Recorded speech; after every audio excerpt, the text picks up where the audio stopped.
बोलिए प्रेम से श्री सद्गुरु महाराज की जय। श्री सद्गुरु महाराज की जय।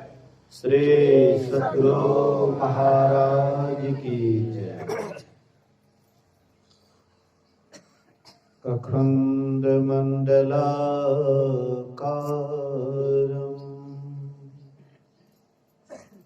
व्याप्तं येन चराचरं तत्पदं दर्शितं येन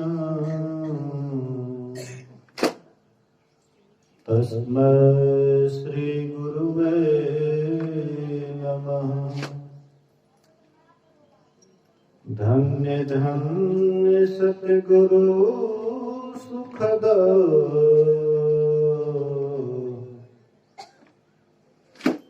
महिमा कही ना जाए।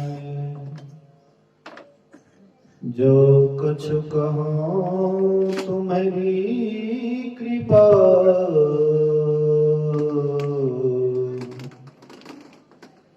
मोते कछु न बसाए। सर्वत्र सर्वदा वर्तमान सद्गुरु महाराज जी के पावन चरणों में कोटि कोटि नमन। उपस्थित गुरुजन, धर्म प्रेमी सत्संगी बंधुओं, पूजनीय माताओं तथा भक्तिमती बहनों, 2 दिवसीय संगमत सत्संग का आज दूसरा दिन, अंतिम पाली अपराह्न कालीन सत्संग में हम आप उपस्थित हैं। यूं तो कहा गया था कि पाठ कीजिएगा शिव अज सुख संकादिक नानक। जो कल पाठ हो रहा था तो हम रोके थे, लेकिन हमको सुनने के लिए मिला जाने बिनु ना होई प्रतीति, बिनु प्रतीति होई नहीं प्रीति, प्रीति बिना नहीं भक्ति दृढ़ाई, जिमी खगेश जल के चिकनाई। तो आइए इसी पर मैं आप लोगों का अनमोल समय थोड़ा सा लूंगा और समझने समझाने की कोशिश करूंगा।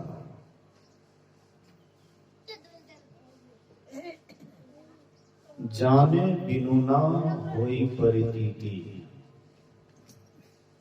प्रतीति किसको कहते हैं? प्रतीति प्रतीति सच विश्वास तो नहीं होता है। विश्वास है जी, प्रेम है जी। जाने बिनु ना होई प्रतीति, बिनु प्रतीति होई नहीं प्रीति।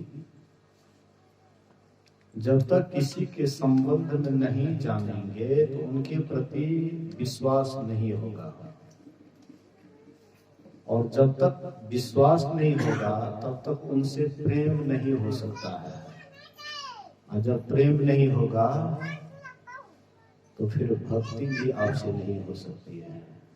प्रेम बिना जो भक्ति है सो निज डिंब विचार, उत्र भरण के कारणे जन्म कमायो सार। अगर आप बिना प्रेम की भक्ति करते हैं तो वह वैसे ही है जैसे कोई जीवन भर भोजन पर ही ज्यादा आस्था रखते, तो वह अपने जीवन को, सार समय को व्यर्थ गमा देते हैं। इसीलिए जानना है।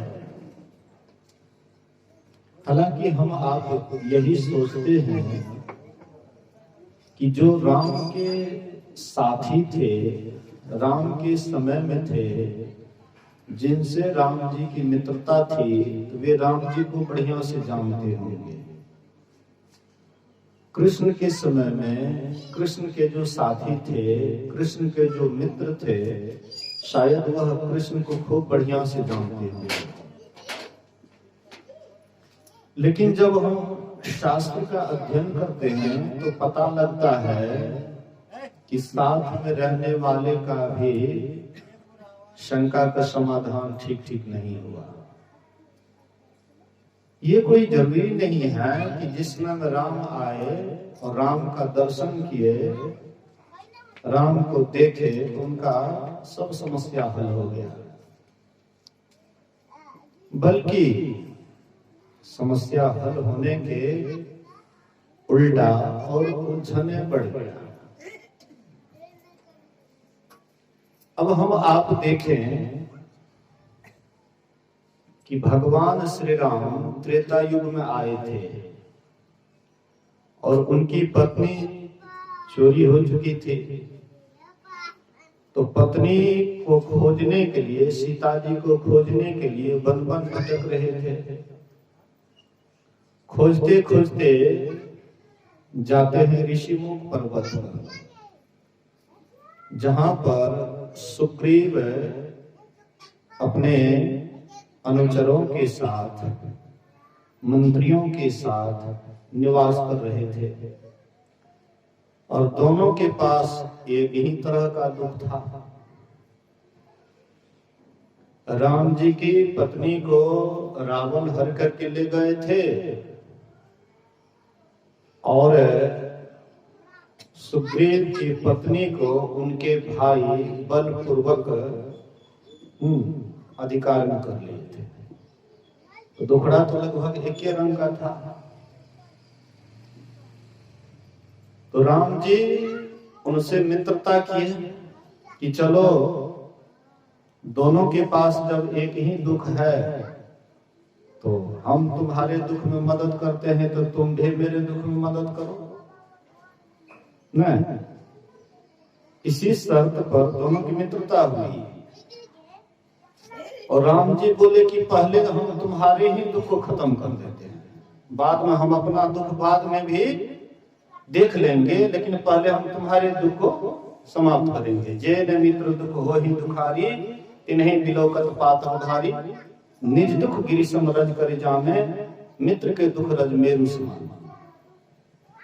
कहते हैं कि अपने दुख को अगर सुमेरु पहाड़ के समान भी दुख है, उसको धूल के समान समझना चाहिए। और हमारे मित्र के ऊपर में, हमारे प्रेमी के ऊपर में, हमारे चाहे पत्नी हो भी एक प्रेमी ही है, साथी है, मित्र ही है। तो उनके पास अगर धूल के समान भी दुख है तो उसको कैसा समझना चाहिए? पहाड़ के समान। और कहते हैं कि जिसके पास ऐसी मति नहीं आती है तो वह सठ हट करके क्यों मित्रता करते हैं? राम जी उनको दिलासा दिलाए और कहते हैं कि मैं बाली को मार करके तुम्हारी पत्नी को आजाद कर दूंगा उनके हाथ से। तो परीक्षण हो कि आप कैसे बाली को मारिएगा। बाली के पास में इतना बल है कि कहना क्या है, जो भी उनके सामने जाता है तो आधा बल उसके पास आ जाता है, अपना तो एक्स्ट्रा बल हमें करता है। तो राम जी अपना परीक्षा दिए। एक लाइन में 7 तार का वृक्ष था, एक ही बाण से 7 तार के वृक्ष को गिरा दिए। एक ऐसा वहां पर हड्डी का ढांचा था पहाड़ के समान, कोई राक्षस को मारे थे। हाँ, वही खून का पमार ऋषि के आश्रम पर गया था। वही ऋषि बाली को शाप दिए कि तुम इस पर्वत पर आओगे तो तुम समाप्त हो जाओगे। कोई डर से उस पहाड़ पर नहीं आते थे, इसलिए छिप करके रहते थे उसी पहाड़ पर। तो राम जी पैर का थोड़ा सा ठोकर दिए तो वह एकदम आकाश में लंका ले लिया। तब इसको भरोसा हुआ कि बात लगता है सही है कि बाली मारा जाएगा। लड़ाई होती है तो दोनों भाई एक ही जैसे थे। राम जी पहले दिन शंका में पड़ गए कि कौन सुग्रीव कौन बाली, और कहीं बाली समझ करके सुग्रीव को लग गया तब तो मतलब जो है मित्र के हत्या का पाप लगेगा। अपने ही मित्र का अपने हाथ से हत्या, ये तो बहुत बड़ा पाप होगा। तो फिर दूसरे दिन उसको माला पहना करके भेजे, बाली को युक्ति से मार दिए। फिर समय पा करके गए, ये भी अपना पूरा सेना साज करके गए, राम जी से युद्ध किए, रावण को भी पछाड़ दिए, मार दिए। राम जी फिर आ गए। तो अब यहाँ पर गोस्वामी जी छिपाते नहीं है कोई बात। राम जी के मित्र थे इसलिए राम जी कहीं पर पोल नहीं खोले। सुग्रीव उनके मित्र थे, विभीषण उनके मित्र थे, इसलिए पोल नहीं खोले हैं।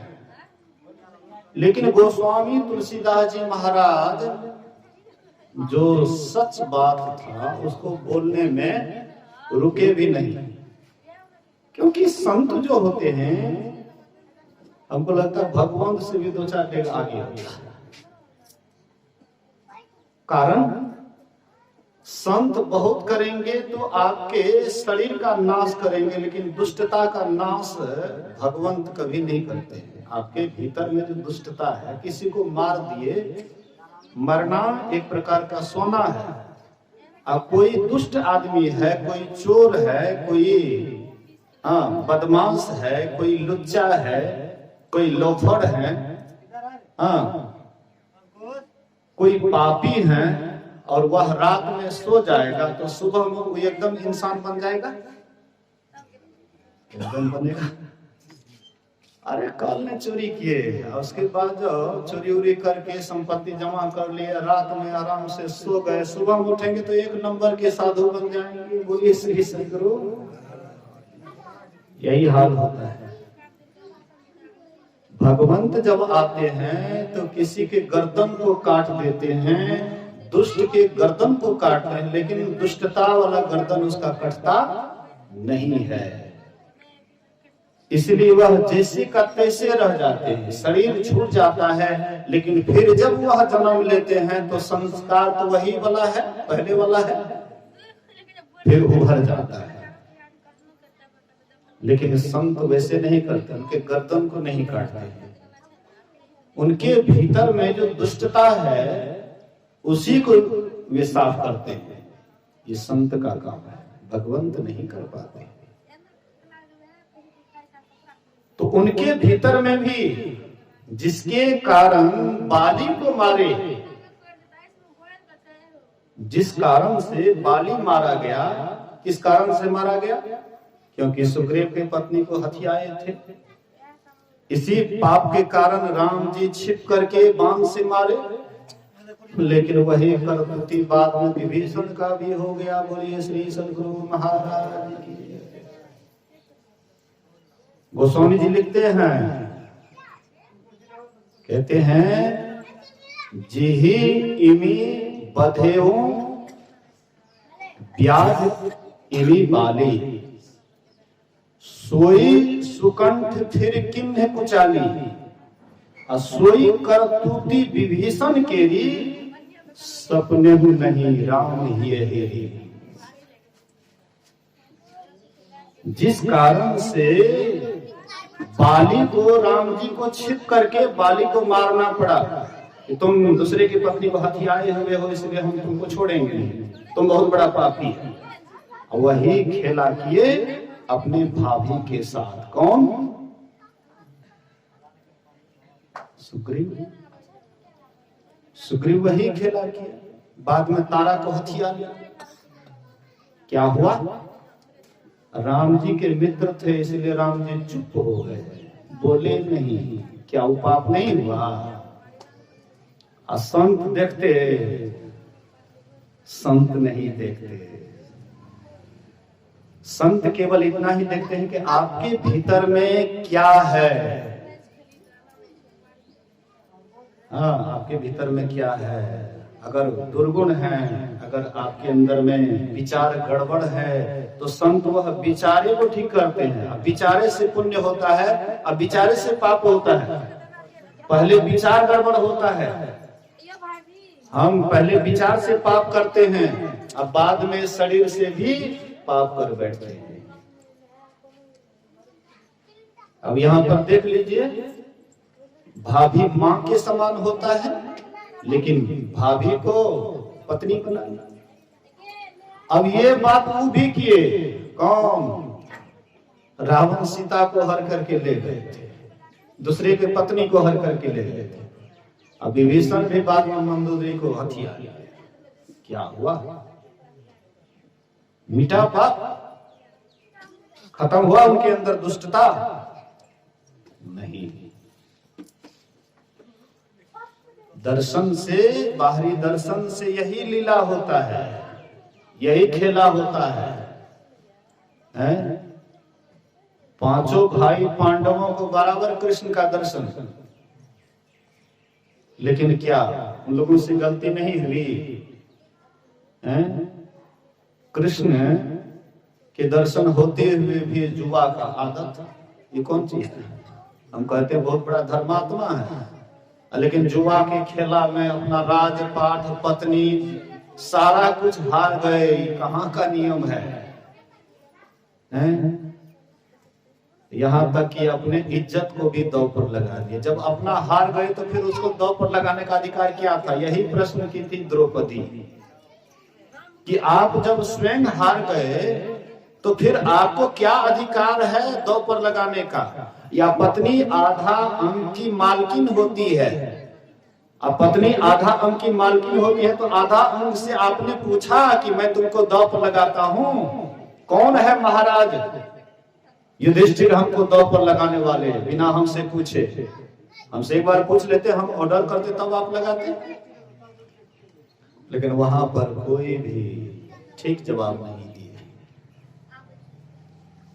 भीष्म पितामह जब अंतिम समय गिन रहे थे, तब वे बड़े अच्छे, बहुत बढ़िया उपदेश कर रहे थे। मोक्ष क्या है, हाँ, छुटकारा किसे कहते हैं, धर्म क्या है, अधर्म क्या है, बहुत सारी स्फुरना उस समय में उनको बहुत आई। बहुत सुंदर सुंदर उपदेश करते थे। उपदेश के बीच में ही द्रौपदी ठहा करके हंस देती है। द्रौपदी हंसती है, उपदेश करना बंद कर दिए। भीष्म पितामह उपदेश करना बंद कर दिए और कहते हैं, बेटी तो कोई साधारण नारी है, कुलीन नारी है, और तुम जैसे तैसे बात पर नहीं हंस सकती है। अच्छा बताओ क्या कारण है कि तुमने हंसी? इतना गंभीर हम उपदेश कर रहे थे, इतना बढ़िया उपदेश कर रहे थे, उपदेश में तो कोई खोटापन नहीं था, बहुत गहरा उपदेश कर रहे थे, लेकिन बेटी तुमने हंसी क्यों? नहीं बाबू, दादाजी आप उपदेश कीजिए ना। ऐसे ही हंसी आ गई, हंस दिए। बोले कि नहीं, ऐसे तुम नहीं हंस सकती, बताओ, सही बात बताओ कि आखिर क्या बात है कि तुमने इस तरह से हंसी।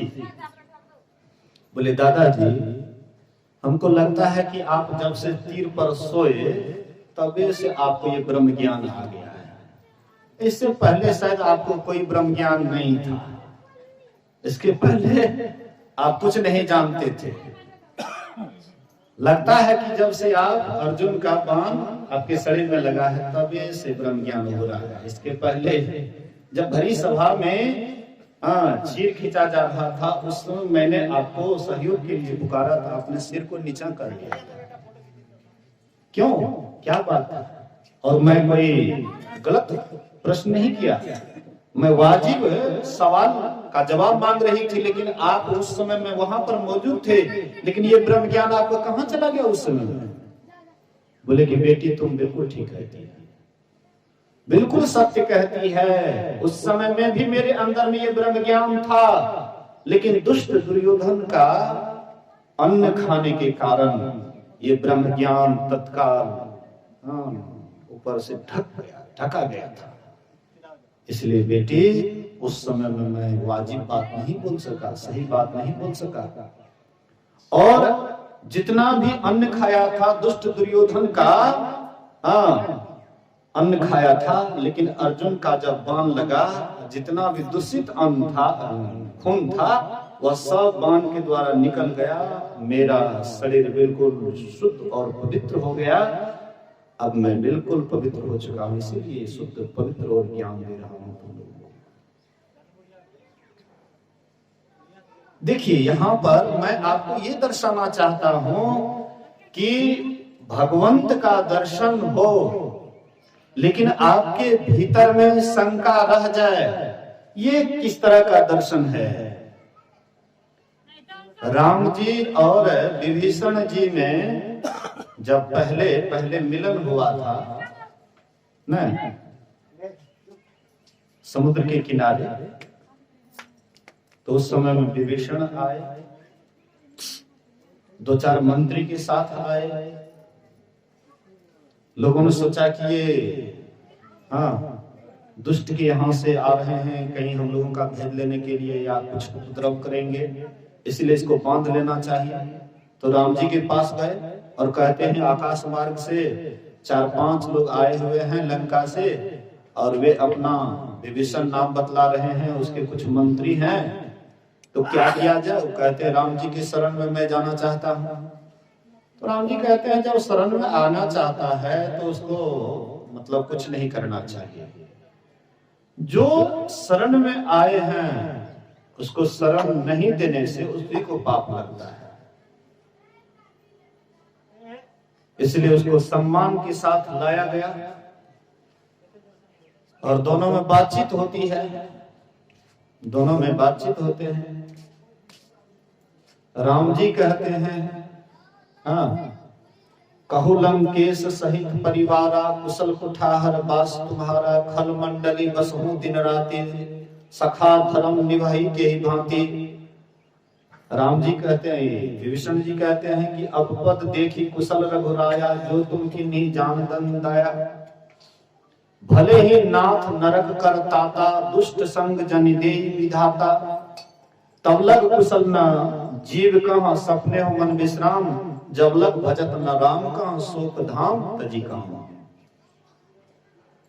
कहते हैं हे राम जी, वह जीव को स्वप्न में भी सुख नहीं हो सकता है जो जीवों से द्रोह करने पर दिन रात तत्पर रहते हैं और आपके चरण से विमुख हैं, उसको स्वप्न में भी सुख नहीं मिल सकता है। तो राम जी के शरण में आए, राम जी उनको शरण में दिए, लंकेश कह करके संबोधित किए, आमने सामने बातचीत होती है, कुशल क्षेम होता है। और राम जी कहते हैं कि सन्मुख होए जीव मोहि जब ही, कोटि जन अगना सही तब ही। मेरे सन्मुख अगर कोई जीव हो जाए तो उसका करोड़ों जन्म का किया हुआ पाप से मैं उसको पार उतार दूंगा। करोड़ों जन्मों का, 1-2 जन्म की बात नहीं, करोड़ों जन्मों का किया हुआ पाप से मैं उसको पार कर दूंगा। जबकि सामने में है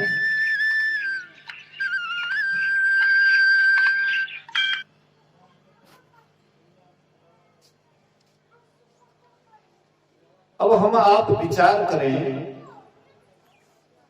सन्मुखे है, दोनों बातचीत कर रहे हैं आमने सामने, विभीषण और राम जी दोनों आमने सामने हैं, अब बातचीत भी कर रहे हैं। जबकि राम जी कहते हैं कि सन्मुख होए जीव मोहि जब ही, जीव जैसे मेरे सन्मुख होता है, करोड़ों जन्म का किया हुआ पाप से मैं उसको पार उतार देता हूँ, जबकि सामने में है। तो विभीषण को तो करोड़ों जन्मों का किया हुआ पाप से उसको पार उतार देना चाहिए। और जो करोड़ों जन्मों के पाप से पार उतर जाएंगे तो फिर उनके भीतर में क्यों किसी नारी के प्रति खिंचाव होगा, आकर्षण होगा, लगाव होगा? लगाव तो तब होता है जब मन मैला होता है। मन मैला होता है तो मैले जगह पर उसको बढ़िया लगता है, अब मन जब साफ होता है तो उसको साफ वाला जगह बढ़िया लगता है कि नहीं? तो इससे स्पष्ट होता है कि सन्मुख होने का मतलब केवल शरीर से नहीं होता है। भगवान कृष्ण कहते हैं अर्जुन से, सभी धर्मों को छोड़ करके तू मेरी शरण में आ जा, मैं तुम्हें सभी पापों से मुक्त कर दूंगा। और जबकि अर्जुन भगवान कृष्ण के कितना समर्पित भक्त थे, हम आप बहुत बार सुने होंगे। दोनों गए, कौरवों की तरफ से दुर्योधन और पांडवों की तरफ से अर्जुन। पहले गए दुर्योधन, बाद में गए अर्जुन। तो पहले गए दुर्योधन तो सोना का कुर्सी सिरहाने में लगा हुआ था तो आराम से बैठ गए, और बाद में जो अर्जुन गए तो ये मान अपमान को ध्यान नहीं देते हुए भगवान के पैताने में जाकर के बैठ गए। सिरौना में भी नहीं बैठे, सिरौना में भी जगह होगा, बेडशीट पर तो जगह रहबे करता है, लेकिन वहां भी नहीं बैठे, जाकर के चरण में बैठे। दृष्टि खुली तो पहले अर्जुन को देखे। अर्जुन से पूछते कब आना हुआ? दुर्योधन कहते हैं कि पहले मैं आया। कहते तुम तो आए पहले, लेकिन देखा मैं पहले अर्जुन को, और अर्जुन ऐसे भी तुम्हारा छोटा भाई है। बड़े भाई का कर्तव्य होता है कि पहला मौका छोटे भाई को ही दिया जाए। तो हे अर्जुन, एक तरफ मेरी 4 अक्षों